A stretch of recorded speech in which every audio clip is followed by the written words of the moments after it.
Hello and welcome to my nail corner. While I get into my dipping, if you are new here, welcome. If you're joining me because you're watching the Halloween 13 series on YouTube, thanks for joining me. And if you like this video or content on my page, please consider subscribing or like this video or drop a comment to let me know your thoughts. Anyway, I am getting right into my dipping today. I am using double dip liquids and double dip colors, and I love double dip. If you hadn't noticed, they're a great company, great products, and so I decided to feature them in my Halloween 13 video. If you have no idea what I'm talking about when I say Halloween 13, let me fill you in. A group of us YouTube nail obsessed gals decided to get together and do 13 days of Halloween themed manis. We all just jumped in and did our own take on Halloween. There was no guideline set except Halloween. That's it. So I guess that there was no guidelines, there were no guidelines. Sorry, correcting my own grammar, and you probably don't care. But anyway, so my take on Halloween was this. I have a couple of young kids. My kids are 5 and 7, so I didn't want to go like spooky, creepy, gory. So I went with a little more fun vibe, and I hope you guys enjoy it. So I'm going to talk through the dipping process. If you need a good tutorial on dipping and you're like, what are you even doing to your nails right now? Then I'm going to put a link up here in the corner, this little eye that just popped up, on a more basic dip application process, so you can check that out if you need a step-by-step on dipping. But later in this video I'm going to do some stamping, and that is more the focus of this video, so that's why I'm speeding through and talking through the dipping. So all of that being said, when we decided to do this and I wanted to feature double dip in my video, they offered to sponsor a giveaway for my video. So I'm going to put all the details in the description box below, just so I don't forget to say anything that I'm supposed to tell you about entering and all of that. So make sure you read the description box below. It's a great giveaway. So it's going to be I think it's 3 half-ounce colors plus the dip liquids that you need to do the process. So you've got your base, your activator, and your top coat from Double Dip. And they're going to allow you to pick those 3 colors. So it's not going to be like a set that's already established or just some random colors. You get to pick those from the website. So I am going to put all of that information, like I said, down in the description box below. I'll put it right at the top so you can't miss it. And that will also have the giveaway deadline. So make sure you check that out and enter the giveaway before the deadline. And then watch Instagram for my announcement of the winner. Also, the giveaway is going to need you to leave in the comments the best way to reach you. So I'm going to do this. I want you to comment boo, B-O-O, boo, like Halloween, and the best way to reach you. So that needs to either be an Instagram handle, a Facebook name, or a email address. So when you comment down below on YouTube, I'm kind of like, I hope they see my response to the comment, so it's better if you give me another way to reach you. Don't give me your phone number, don't give me your mailing address, I'm not going to show up at your door, but drop one of those in the comments and that'll help me reach you if you are the lucky winner. So anyway, back to nails. I've been showing you the colors as I go, but I believe I used ivory white for my white. I used black like my heart for my black. It's a really nice, like, good coverage, solid black, and I didn't have a whole bunch of staining, like scary staining from it. I know that some blacks are like awful to deal with, and I didn't have any problems with this one. That neon orange is called Atomic Orange. I love it so much. It's just like in your face highlighter orange, and I really liked that. And then this neon green, I believe, is called Goo Getter. So super fun neon colors that were the base for my design. So I'm going to finish dipping. I am going to cap in clear because that's what I always do. So if you don't cap in clear, there are a lot of good reasons to do it. I talk about it a lot in my other videos, so I won't bore you with doing it again, but it basically protects the color pigment from your filing and buffing and a whole host of other benefits. So I'm going to cap and clear, I'm going to activate, and then I'm going to come back with my design. So hang in there and I'll be back.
Alright, so I have activated and filed and buffed, and here comes the fun part. So I got a handful of Halloween stamping plates from multiple places, from Amazon, from AliExpress, from Maniology, and just figured I would look at them and feel inspired and do something Halloween vibes. So this was what I came up with. I also have a handful of stamping polishes. Some are Queen brand that came in like a starter kit of stamping stuff from Walmart. A couple others came from a kit on Amazon. I think they're Nicole Diary. Honestly, I wasn't super impressed with them. They were kind of thinner, and you'll see I went to use the red at one point and I didn't like it at all. It was very transparent and looked almost magenta instead of red. So don't highly recommend those. Queen and Maniology stamping polishes have been great to work with, so I do highly recommend those. So you'll see right there, I was like overzealous and I was like, oh, I scraped it too many times and I didn't like the way it turned out. So I don't do stamping a ton, and whenever I do, it takes me a minute to get back into the rhythm of it. But I wanted to leave that in there to explain to you guys that you don't have to be overzealous with your scraping. Like, just a really gentle scrape. I didn't even need to do it the second time, but I still did.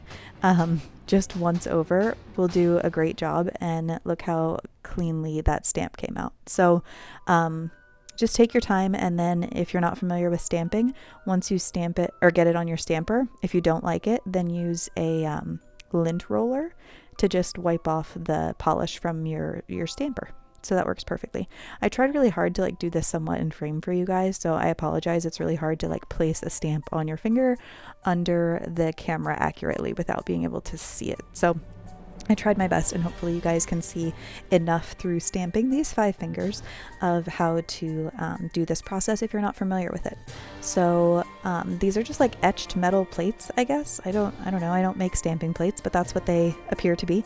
And you just do what you're seeing. You apply a dollop of stamping polish, and then you take a scraper card and you gently, at about a 45-degree angle, just kind of pull the stamping polish, the excess, off. And then you use this silicone stamper. It's kind of got like a tacky texture to it, and you just pick up the polish with that. Honestly, the process is kind of magical to me. I'm always amazed at how it happens. And I used this gold on the orange because I thought it looked like a lit up jack-o'-lantern from inside. So it was a really subtle look, but I really liked how that turned out. So my index finger there, I guess, is kind of a Frankenstein type face, although my 7-year-old son says it's kind of reminds him of a creeper from Minecraft. So there's that. And then my middle finger, I went for a pumpkin. And then on my pinky, on the white, you're going to see me do some spider web and a little dangly spider. And I don't know why I'm telling you what you're about to see. I'm going to let you watch me do some stamping, and then I'm going to come back in a little bit and give you some final thoughts while I finish up at the end of this. Hang in there and I'll be back.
All right, so in the interest of transparency, my initial inspiration for this mani was a mummy nail, which I ended up filming, or thought I had filmed, and then when I finished, realized that it did not record.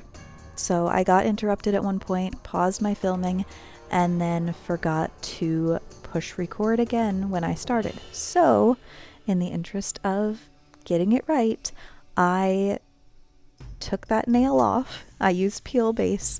I popped that nail off and reapplied my mummy nail for you guys. So I hope you appreciate this.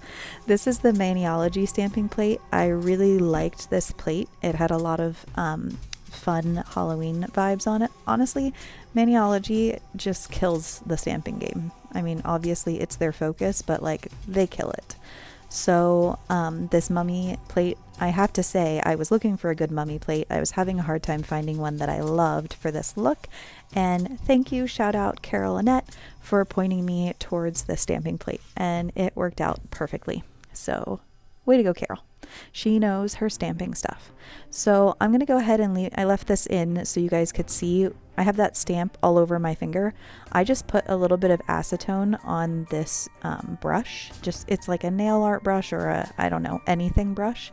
And then just cleaned up around the cuticle. You could do a couple of things in this situation. You can clean it up like this. You can go ahead and finish your mani. I use a gel top coat, and then you could take like a non-acetone nail polish remover and just clean it off after that. I mean, you could use soap and water in a shower. You could do all sorts of things, but I thought I would go ahead and clean it up so that it looked more clean for this video. So also just to show that that's a possibility to do just a little bit of acetone. Just be careful, because if you put a little too much on your brush, it's going to flood right onto your stamp, and then you're going to have to do it all over again. So anyway, that is just cleaning up the white polish from my nail. And then I'm going to top coat in gel top coat. I already did my other nails. Again, I'm sorry that was off camera when I thought I was recording, but I was not. So this is Virgo and Gem top coat. I go ahead and apply that. You want to give your stamp a good couple minutes to dry so that you don't smear it. Maniology has a smudge-free regular nail polish top coat that works great, but if you give it a few minutes to dry and kind of float your top coat over, then you're pretty safe. And then this was the fun little part of my mani that that inspired me from the beginning. I got these teeny tiny little googly eyes for my mummy stamp eyes. And again, a lot of this mani was inspired by like my kids and what they would think was fun. And so I got these from Amazon. I will try to find the links to just about everything in this mani and put it in the description box. Sorry if I don't find something. There were a lot of little pieces, but I'm sure you could find something similar to create a look on your own. So I hope you guys enjoyed this. I hope you guys will tune in for the rest of the Halloween 13. I believe Manis by Megan is tomorrow, and I will make sure to link her video at the end of this once it is up. And I am finishing off this mani with Cuticle Candi from Candi Skincare as per usual to keep my cuticles healthy and hydrated. So thanks again for tuning in. Don't forget to check out the description box for the links for all of the Halloween 13 videos that are coming up and the one from yesterday. And don't forget to enter the giveaway. So thanks again, and I hope you guys have been inspired to create your very own Halloween look for later this month. I appreciate you joining me and hope to see you in my next vid. Bye now.